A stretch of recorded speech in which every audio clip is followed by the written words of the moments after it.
right.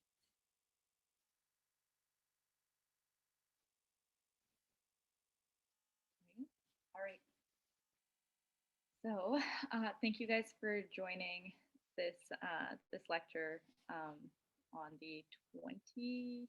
No, I'm sorry. Yeah, no, on the 20th night of Ramadan, 19th. Wow. Okay. Anyway, let me introduce our speaker tonight. Dr. Kawther Abbas is a family doctor by profession with an interest in mental health, women's health, and lifestyle medicine. She's also a part-time Hawza student and has been giving Islamic lectures and teaching Quran recitation and tajweed for almost 20 years. She's also passionate about community grassroots work and is chair of the Muslim Families Initiative, which has organized regular family and child-oriented events for the past 8 years. And tonight she's going to be talking to us about the legacy of Imam Ali. Dr. Abbas, you can take it away. Thank you so much. Alhamdulillah Rabbil Alameen wa bihi nasta'een wa salawatullahi wa salamuhu ala ashrafil anbiya'i wal mursaleen sayyidina wa habibina wa tabiba nufusina Abil Qasim Muhammad wa ala ali baytihi at-tayyibin at-tahirin. رب اشرح لي صدري ويسر لي أمري واحلل عقدة من لساني يفقهوا قولي أما بعد فقد قال الله في محكم كتابه المجيد بسم الله الرحمن الرحيم يجاهدون في سبيل الله ولا يخافون لومة لائم صدق الله العلي العظيم. So thank you first of all to Mohebban. I've got acquainted a little bit with your work across the Atlantic through my invitation here, and it seems like you are doing amazing things. I'm always in awe of any community initiative, especially one run by the youth for the youth. There's so much hard work that goes into it, and as someone who's sort of been organizing community events, I know how disheartening it can be sometimes. It's not easy, but you are doing an amazing job, so please keep at it. I always find it a bit difficult to talk on Zoom, I'll be honest. I like my live audiences. I'm like talking to a blank screen, so I don't know who's listening, who's not listening, and who's interacting, but it's fine. At least it means that I get to speak to you from across the Atlantic, which is one of the advantages of this medium. So the days and the nights of this holy month are going fast, and it's at these nights that we pause and reflect in general, and we also commemorate the martyrdom of Imam Ali alayhi salam. So I was given the difficult task of talking about his legacy, because it's almost near impossible to attempt to talk in half an hour about such a great man. But what I'm going to try to do, if I can, is just touch on a couple of things that I found remarkable about him. And I hope that also maybe get you thinking a little bit about some practical ideas for yourselves as well, because I think it's great when you're inspired by a lecture. It's good if you hear history and things like that. But for me, the most important reason why I speak is my aim always within myself first of all, and then within whoever's listening, is to try to bring about some kind of a change. You know, we don't want to be going through the motions every year, wearing our black, going to majalis, going to, doing these things, and for it to just leave us unaffected because it's missed its purpose. And so I hope that in these nights when we sit alone in the dark while everyone else is asleep around us, that we can use the silence to reflect a little bit about the small, tiny things that we can try to do in our lives to bring about meaningful change. And I hope that some of the things we talk about today can spark a bit of that in you. So in order to understand a man's legacy or a human being's legacy, one of the best places we can do is look at his work and look at his writing and look at his words.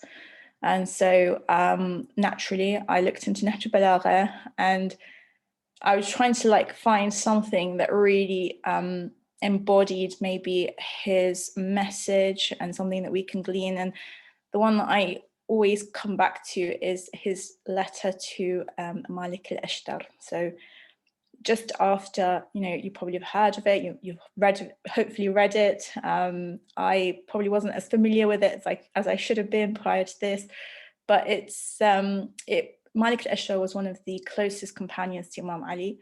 He was with him through thick and thin, through all his battles. And after the Battle of Siffin, he sent him to be governor of Egypt. So he wanted to get there before Muawiyah and get Malik al-Ashtar to rule Egypt. So he wrote him this letter that's often used and quoted as the perfect example of what a leader or an Islamic government should look like.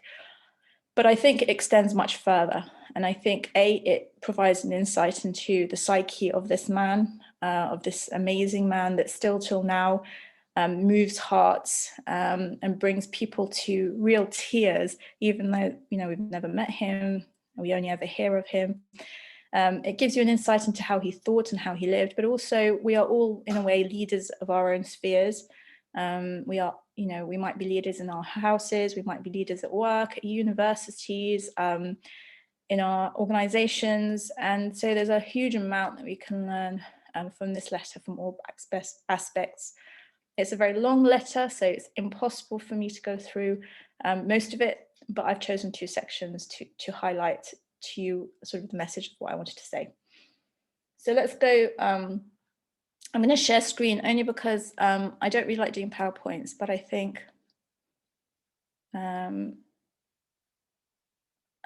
I'm going to do it because I think it'll be easier for you to read it with me, and then I'll go back to myself. So I don't know if you can see okay.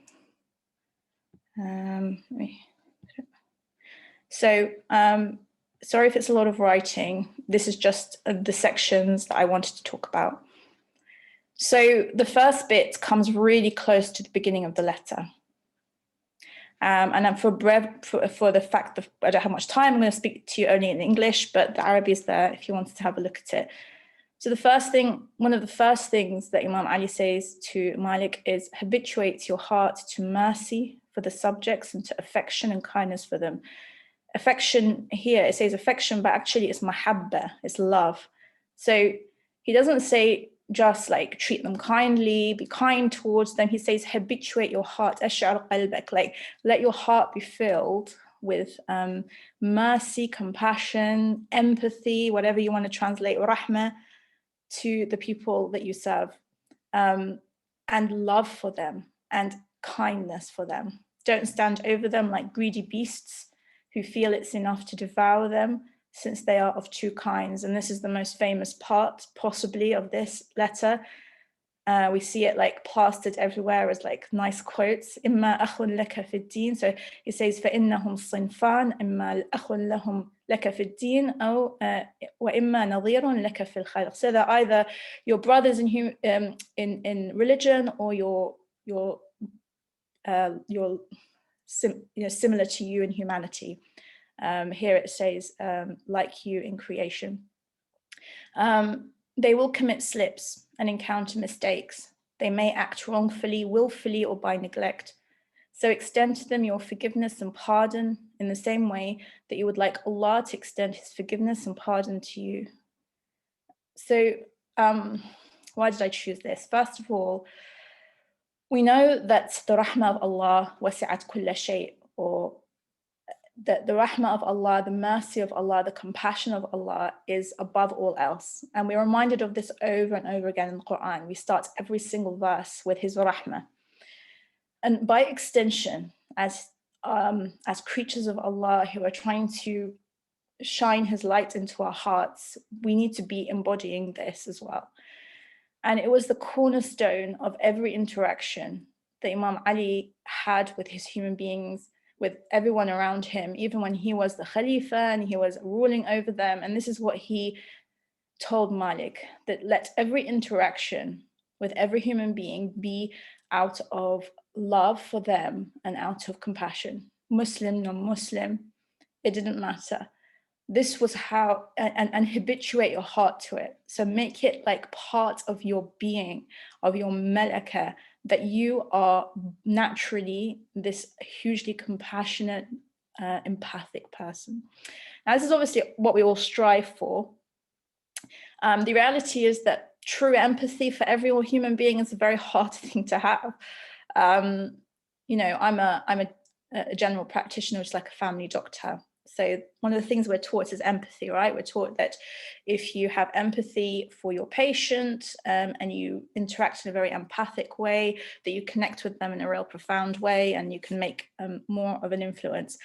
And it's easy to do in quite a few patients, most patients, I would say. But there are some people that you find really hard to get empathy for. The drug addict or the alcoholic who always looks at you in the eye and says, I'm going to change this time, doc, I'm not going to do it again, and comes back and is the same in the same patterns. Or the diabetic and hypertensive, high blood pressure who just won't stop doing all the bad habits that they do, and they're just sort of killing themselves slowly. When people inflict this kind of stuff on themselves or on others, we find it very, very difficult to be empathic towards them. But here, there is no qualification to this empathy, to this rahmah that Imam Ali tells Malik to extend to people. There is no like only if they do this and that. And actually he goes further and he says, look, they're going to make mistakes. People are going to make mistakes. They're going to do them on purpose. They're going to do them by accident. They're going to do them towards you. They may hurt you in the process, but forgive them. Extend to them your forgiveness and pardon the same way that you like Allah to forgive you. Now, this is in the Quran. There's a ayah that says, وَلْيَعْفُوا وَلْيَصْفَحُوا أَلَا تُحِبُّونَ أَن يَغْفِرَ اللَّهُ لَكُمْ. So forgive and pardon if you want Allah to do the same for you. Again, this is all good and proper, and I'm not telling you anything new. But if we examine our lives, we'll probably find that there is at least maybe one person or a few people that we find really hard to forgive. Unless you're like saints or angels here. Or maybe you haven't had that many bad encounters yet, and inshallah you won't ever. But there are some human beings that will do all kinds of things to you. And sometimes we think it's okay to sort of live with that kind of grudge for them. We kind of dissociate, we don't need to forgive them. I'll just, not associate with them or whatever. But that grudge that you hold and that lack of forgiveness that you have for that individual will weigh you down. It's like a ball and chain around your neck. You carry it everywhere with you. And every time you remember that person, you feel like a tension inside of you. And people say sometimes on lip service, they'll say, I've forgiven them, I've got over that, but it still weighs you down. What the Imam here is advocating is true forgiveness, that i.e. Being able to forgive and forget and overlook. Now that doesn't mean, and we'll talk about this in a moment, that we let people get away with things, that we look at injustices and turn the other cheek. That's not what forgiveness means here. What it means is that those things that have passed, that have gone and will never return and that we can't change, we have to somehow find a way to let these things go. If we don't, they will continue to drag us down. The first thing that Malik al-Ashtar is told is be merciful and forgive. So I think honestly, if I was to say anything that we could possibly do tonight, what we do often tonight or tomorrow night, whatever Layl al-Qadr you have, or all of the 6 of them, that's even better, all 10, whatever night you stay up and reflect. We often ask Allah for forgiveness, or we ask people to forgive us. We do that a lot. But think in your heart of those people who you need to forgive, because spiritually, I think they will continue to hold you back. Often the people that we can't forgive because we think they don't deserve to be forgiven, because somehow that's letting them get away with it. I mean, the only person that suffers usually is you. The person who you have neglected to, who you cannot forgive, is usually doing their own thing, doing something else. The forgiveness only weighs you down. And so maybe we can think of somebody who we still have not forgiven, who we hold a grudge against, and find ways to reconcile that, find ways to really forgive them. And that might mean doing some kind of action that might be hard to do because of the grudge that you hold. But for me, this was such an important facet of Imam Ali and what he was trying to teach us. So that was the first bit. The second bit is the flip side of forgiveness and mercy. Not the flip side. I guess the hard thing to do is balance this with justice, but Imam Ali, as you know, was all about justice. So he says, only a few paragraphs later, do justice for Allah and do justice towards the people, as against yourself, your near ones, and those of your subjects for whom you have a liking. So justice is something that, I mean, we talk about adil as part of our usul al-din. You know, as Shia of Imam Ali, our theology was built a lot on adala. So justice is like seen as a yardstick for lots of things. And though we know this, we can become often blinded by many things when it comes to making sure we uphold justice. One of the things we become blinded by is obviously love for others, love for ourselves and others. And that's why, you know, there's this section, and actually is backed up many times in the Quran, where Allah subhanahu wa ta'ala says, Ya ayyuha alladhina amanu kunu qawamina lillahi shuhada'a bil qist. And so be like witnesses for truth and fairness and justice, even if it's against your own self or your loved ones. And don't let ولا يجرمنكم شنآن قوم على ألا تعدلوا اعدلوا هو أقرب للتقوى. Always have justice as your yardstick. Now, the interesting thing about Imam Ali, so when I was like trying to read for this lecture, I went back and found this really old book that I had written by Shahid Mutahhari. I don't know if you know him. So Murtala Mutahhari was a sort of very great contemporary thinker. And he wrote this book called Polarization around the character of Ali ibn Abi Talib. And the interesting thing that he wrote in his book is that he said that Imam Ali has a great amount of love for him. Like there's no doubt that about the people that love him. And it's through his rahmah and his you know, his gentle soul. وَلَوْ كُنْتَ فَضًّا غَلِيظَ الْقَلْبِ, said about Nabi Muhammad, same about Imam Ali. If you were harsh towards people, people would have left you.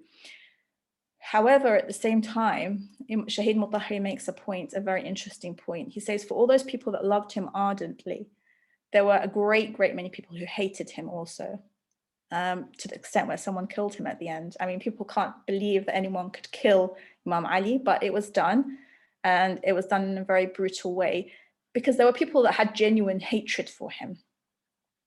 And the interesting thing that Shahid Mutahhari says in his book, and I've got the quotes here in English, he says, if Ali's personality were not distorted today, but were presented just as it was, many of those who pretend to be his friends would take a stand alongside his enemies. So there are millions of Shias in this world, like millions of them.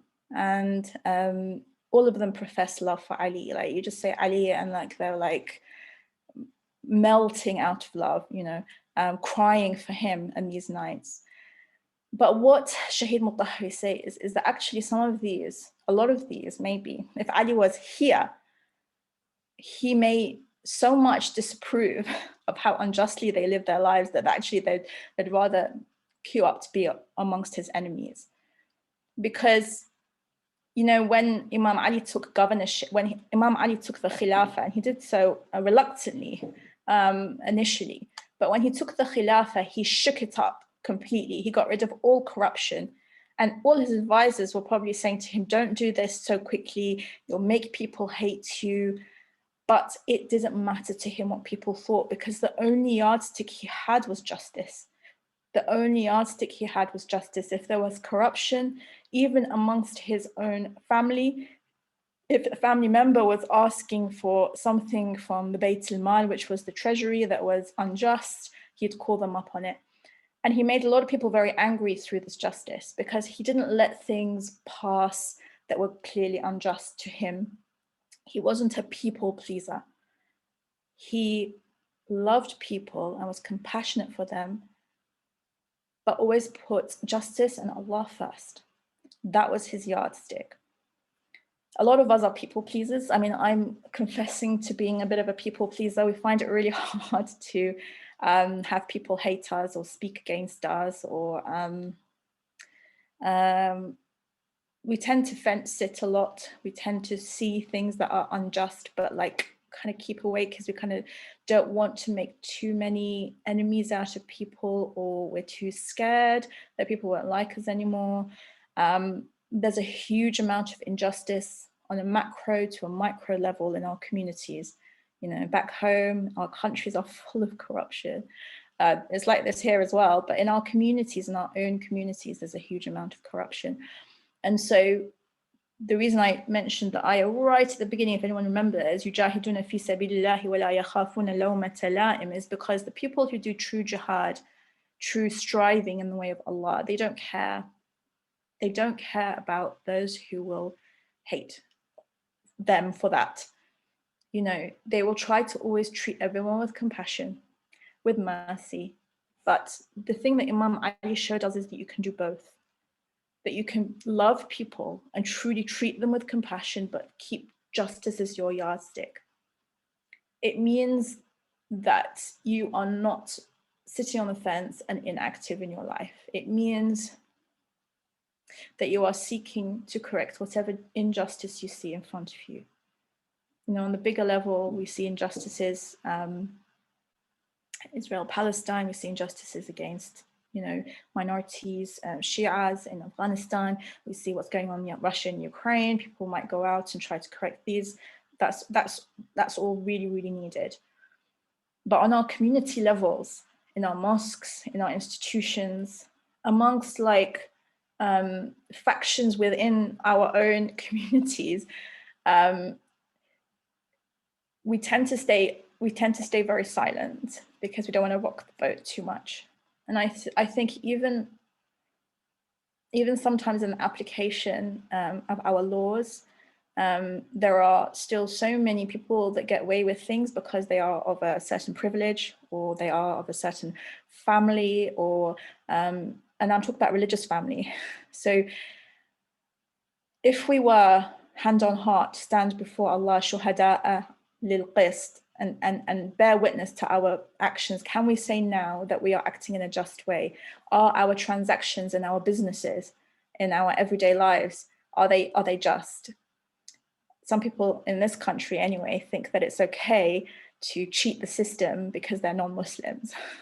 But we see in this, there's no qualification for who do justice to. Justice is like, should be inherent in us. It should be part of our makeup and psyche. It should be part of our personality, whether it's towards Muslims or non-Muslims. I mean, that shouldn't even be a debate. And so as we reflect on these nights, another thing we can reflect is where we are on this scale of justice. Are we active enough? Are we speaking out enough? Are we putting our strong feelings of condemnation to the test? You know, are we actually putting our words into actions? Because it says, if you don't do so, you'll be oppressive. You'll be one of the zalimun. And when a person oppresses the creatures of Allah, then instead of his creatures, Allah becomes his opponent. And he says later on, you become at war with Allah. So if you do not stand on the side of justice, you are with the zalimeen, and the zalimeen are in a harb, are in a war with Allah. This is really strong words.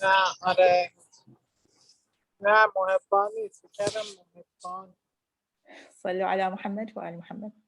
We're going to do it silently. اللهم صل على محمد. But at the same time, we're not going to be keyboard warriors and like go on social media and like shame them all, like name and shame, and in the pursuit of justice, because the balance of this letter is that there's ways to do these things, and there's means. And actually later on he says, cover the shortcomings as much as you can, just like you want Allah to cover your shortcomings. So you don't want to be you're not trying to expose people and like, you know, justice police, and like some people do it in the name of like, this is jihad and justice and amr bil ma'ruf, and I will like name and I will shame and I will, you know, there's a way to do it, and there's a balance. You know, we are ummatan wasatan, we are a nation of balance. And this letter shows us how balanced our Imam was. And he says, so just do it in the best possible manner. Be upright in justice, but with the utmost compassion and forgiveness. Finally, and I'm sorry, there's a lot of writing. I thought I was going to go backwards and forwards between myself and the writing, and this is probably like put you off, but I just had to show you the actual words. The final thing that I wanted to say is that none of this we can do alone. Imam Ali, being like one of the greatest men who ever lived, didn't try to do anything alone. Nabi Muhammad didn't try to do anything alone. They had people around them, they had companions, they had friends, they had close confidants. We were never meant to be trying to do this like whole jihad thing and this whole change of ourselves and like all of this by ourselves. We were created in nations and tribes, shu'uban wa qaba'il. We were created in large numbers for a purpose. And the pandemic has showed that, like, being alone, isolated was just horrible, like went against our nature. And Yawm al-Qiyamah, you know, Allah subhanahu wa ta'ala says, Yawm yafirru al-mar'u min akhihi wa ummihi wa abihi. You know, this is a very famous ayah that's quoted, that we will like all be individuals and we'll like go away from our friends and our families and we won't even look at them twice because we're so concerned about ourselves. But at the same time in the Quran it says, Al-akhillau yawma idhin ba'duhum li ba'dhin adu illa al-muttaqeen. So the friends will be enemies on that day except for the muttaqeen. So there will be still friends there, even in Yawm al-Qiyamah, that you can rely on. And I think that we are adopting a little bit of a mantra from the wider society that it's okay to try to go it alone, and that we just, you know, look after yourself and be you and, you know, all of this. But the collective is so important in Islamic teachings, and actually people are seeing it much more now in the wider community. People are trying to form new communities. We have communities, inshallah, we have friends, holding on to them and maintaining them, the good ones that will be the muttaqeen. That's hard work. You know, I don't know how old everyone is here. I don't know if you're married or not married.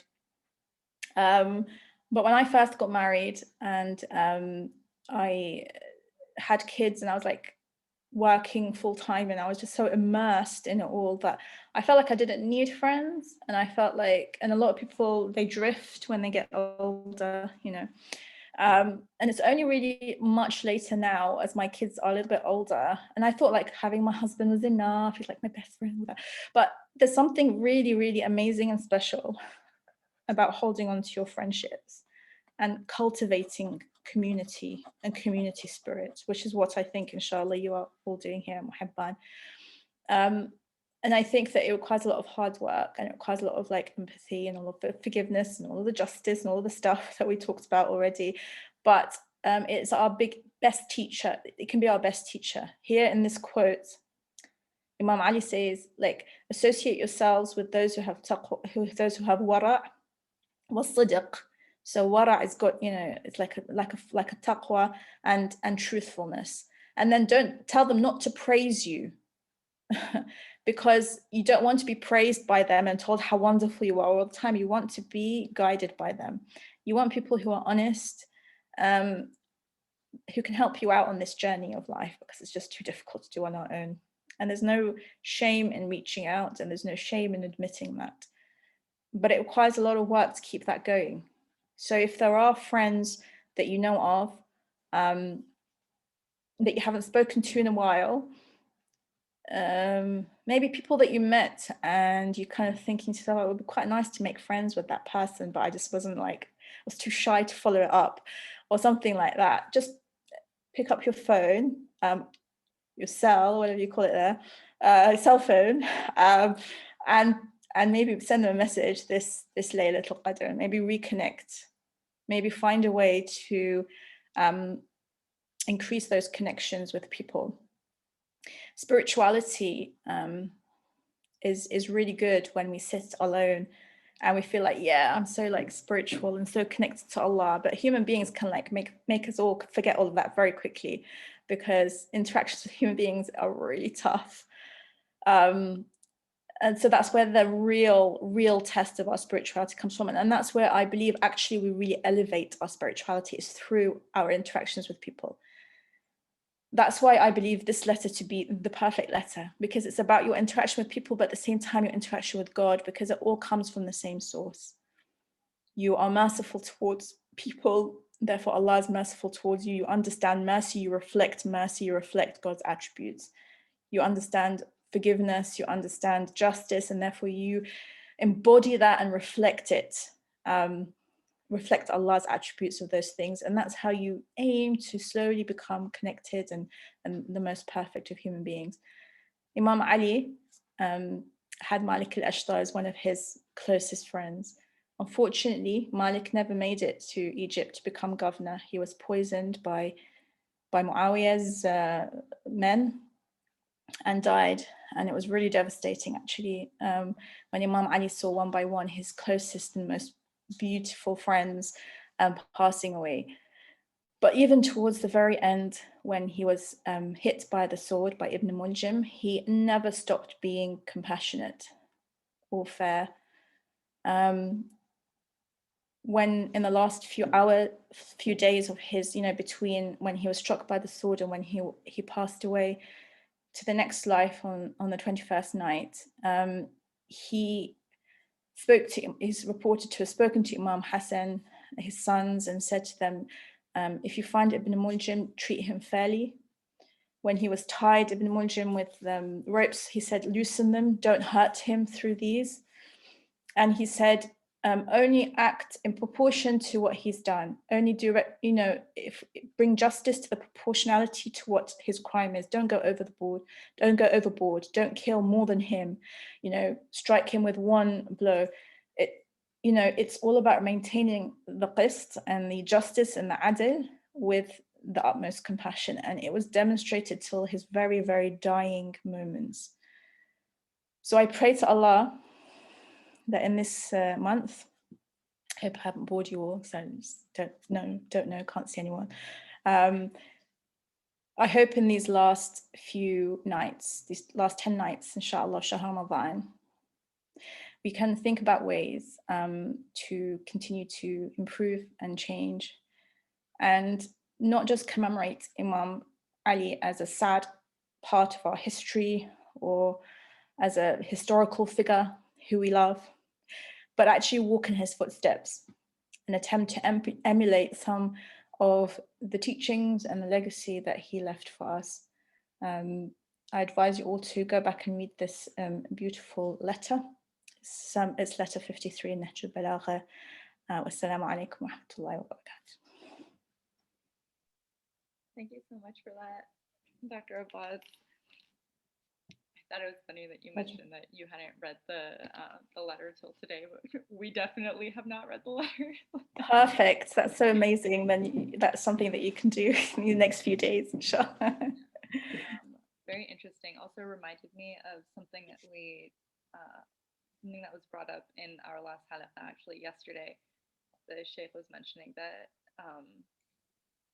a story in which one of Imam Ali's close companions was like a very famous poet and who would like write poems about Imam Ali's greatness and all. And then he ended up writing like a very vulgar poem about Muawiyah and was like, okay, this is good propaganda. Like, nothing I'm saying is a lie in here. But Imam Ali was like, I don't even want to hear the rest of it. Like, yeah, you don't need, like, it's basically, I don't need a negative campaign in my favor. Yes. Even though he's done all this injustice to me, I'm not going to say bad things about him in this manner. Absolutely. Interesting. It says in the Quran, it says, idfa' billati hi ahsan, always do the better thing. And then maybe that person who you have enmity towards can become your closest friend, so definitely, not pro smear campaigns like some of the politicians like to do these days. Interesting, because we do. I mean, I feel like as people, we have. I'm very guilty of this. Like, I'm not forgiving. I'm not a very forgiving person.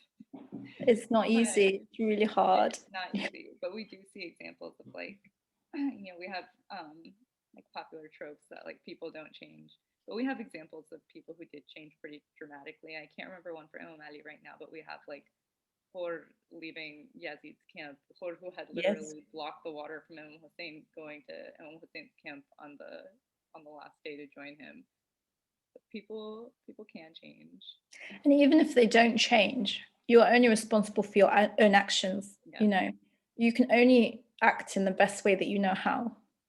You know, I have a teenage daughter, and I say this to her a lot because I think it's really frustrating, so frustrating when you have people around you and you want them to change and you want them, you know, and I think that what I say to her is you just be patient and you do your bit. They may never change, but you won't ever know if you don't treat them with compassion. And it's only you that gets harmed that if you don't forgive. It's only you that gets held back, you know. But it's hard. It's hard when you're in pain. It's very difficult. Easy for me to say. Well, thank you so much for this lecture. Thank you, Dr. Abbas, for joining us from literally, it is almost 1 It's a.m. quite late, actually. When I agreed to do this, I didn't know it was going to be midnight. I have to say it's quite late. But yeah, it's my first midnight lecture, so there you go. We're so sorry to keep you up, but we're so happy that you could lecture for us. No, it's my pleasure. There are thank yous coming through in the chat, but Thank again, you. thank you for this lecture. Have a good suhoor. I hope you get some sleep before suhoor. Thank you. Thank you so much. Thank you That's to our everyone who program for listened. tonight, guys. Keep us all in your du'as. That's all I got.